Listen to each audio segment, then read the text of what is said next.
नमस्कार दोस्तों, आज के हमारे इस वीडियो में हम आपके लिए अहोई अष्टमी व्रत की पौराणिक कथा लेकर आए हैं। सर्दियों की आहट में ढलते हुए दिन का सूरज पेड़ों के घने पत्तों से होकर छन रहा था। एक अद्भुत शांति पूरे जंगल पर फैल रही थी। पेड़ों की शाखाओं से टकराती ठंडी हवा और पक्षियों की मीठी चहचहाहट जंगल को और भी मनमोहक बना रही थी। इसी जंगल के एक कोने में 7 बहुएं अपनी इकलौती ननद के साथ खदान में मिट्टी खोद रही थी।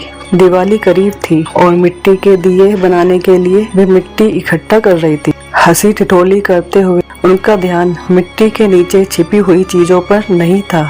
अचानक ननद के हाथों से एक गलती हो गई। स्याऊ का नन्हा बच्चा मिट्टी के नीचे दब गया और वहीं मर गया। स्याऊ माता जो उस मांद में वास करती थी, यह देखकर भयंकर क्रोधित हो उठी। उनका क्रोध मानो जंगल की सारी शांति को चीरने वाला था। उन्होंने ननद को धिक्कारा और अपने गुस्से में कहा, मैं तेरी कोख बांध दूंगी, अब तुझे कभी संतान नहीं होगी। यह सुनकर ननद का चेहरा सफेद पड़ गया। उसकी आंखों में भय और निराशा के आंसू थे। उसने अपनी 7 भाभियों की ओर मिन्नत भरी निगाहों से देखा और कहा, मुझे बचा लो, मेरी कोख मत बंधने दो, तुम में से कोई अपनी कोख बंधवा लो। परंतु किसी भी भाभी ने उसकी मदद नहीं की। वे सब अपने अपने हिस्से की जिम्मेदारी से बचने की कोशिश कर रही थी। सिर्फ सबसे छोटी भाभी के दिल में कुछ हलचल हुई। उसने सोचा, अगर मैंने ननद की मदद नहीं की तो सासू माँ और पूरे परिवार मुझे दोष देगा। यह मेरी नैतिक जिम्मेदारी है कि मैं उसकी जगह अपनी कोख बंधवा लूं।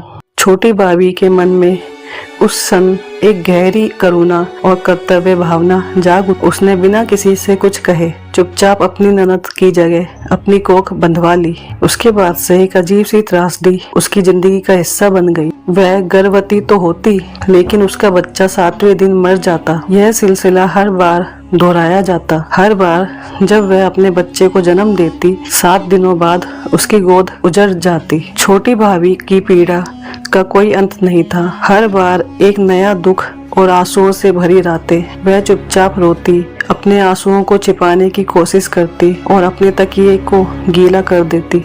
समय बीतता गया और उसकी यह पीड़ा असहनीय हो गई। एक दिन उसने अपनी इस दुर्दशा के बारे में एक ज्ञानी पंडित से सलाह ली।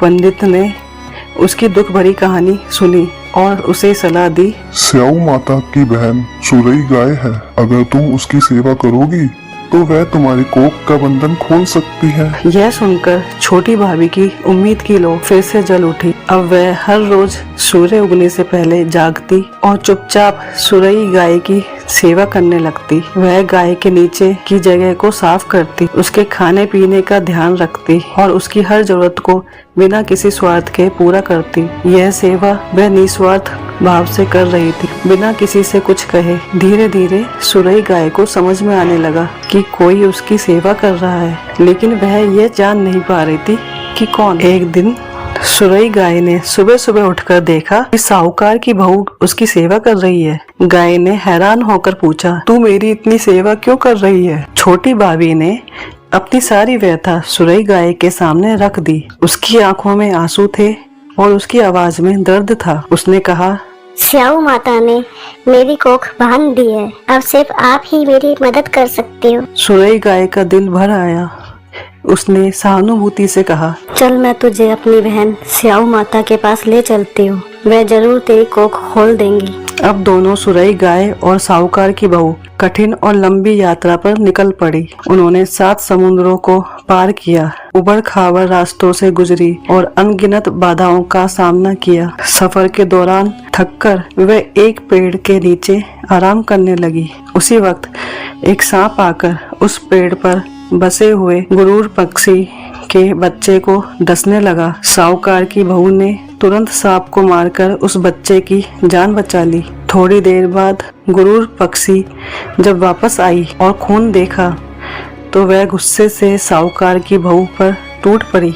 लेकिन जब बहू ने उसे सच्चाई बताई तो गुरूर पक्षी उसकी मदद करने के लिए तैयार हो गई। उसने कहा, मैं तुझे स्याऊ माता के पास पहुंचा दूंगी। तूने मेरे बच्चे की जान बचाई है, यह एहसान मैं कभी नहीं भूलूंगी। गुरूर पक्षी ने सुरई गाय और साहूकार की बहू को अपनी पीठ पर बिठाया और उड़ते हुए उन्हें स्याऊ माता के पास पहुंचा दिया। स्याऊ माता ने उन्हें देखकर कहा, बहन, बहुत दिनों बाद आई हो, क्या मांगने आई हो? सुरई गाय ने अपनी बहन से विनती की, यह मेरी मित्र है, इसकी कोख बंद है, इसे खोल दो।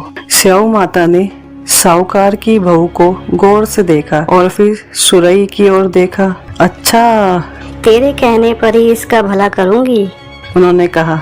इसके बाद साहूकार की बहू ने स्याऊ माता के सिर की जुएं निकालकर उन्हें बहुत आराम दिया। स्याऊ माता इतनी प्रसन्न हुई कि उन्होंने वचन दिया, तेरे 7 बेटे और 7 बहुएं होंगी। साहूकार की बहू चौंकी। उसने कहा, मुझे तो एक भी संतान नहीं है, 7 बेटे कैसे होंगे? स्याऊ माता मुस्कुराई और कहा, तुझे मेरा आशीर्वाद है, जा तेरी गोद भर जाएगी। साहूकार की बहू जब घर लौटी तो उसने देखा कि 7 बेटे और 7 बहुएं उसके घर में बैठे हैं। उसकी खुशी का ठिकाना नहीं रहा। उसने स्याऊ माता के वचन को मानते हुए 7 अहोई बनाई, 7 उजमन किए और 7 कढ़ाई तैयार की। जब उसकी जेठानियों ने यह देखा तो वे हैरान रह गई। उन्होंने छोटी भाभी से पूछा, तेरी कोख कैसे खुली? छोटी भाभी ने उन्हें स्याऊ माता की कृपा की पूरी कहानी सुनाई। उसकी आंखों में खुशी के आंसू थे और उसकी गोद हमेशा के लिए भर चुकी थी। सभी लोग अहोई माता की जय जयकार करने लगे। स्याऊ माता की कृपा से उसकी सूनी गोद में 7 बेटे और 7 बहुएं आकर उसकी जिंदगी खुशियों से भर गई। अहोई माता, जैसे आपने पहले साहूकार की छोटी बहू पर कोप किया, वैसे किसी पर भी मत करना, और जैसे बाद में उस पर कृपा करी, वैसे ही इस कथा को कहते सुनते सब पर कृपा करना। जय अहोई माता की।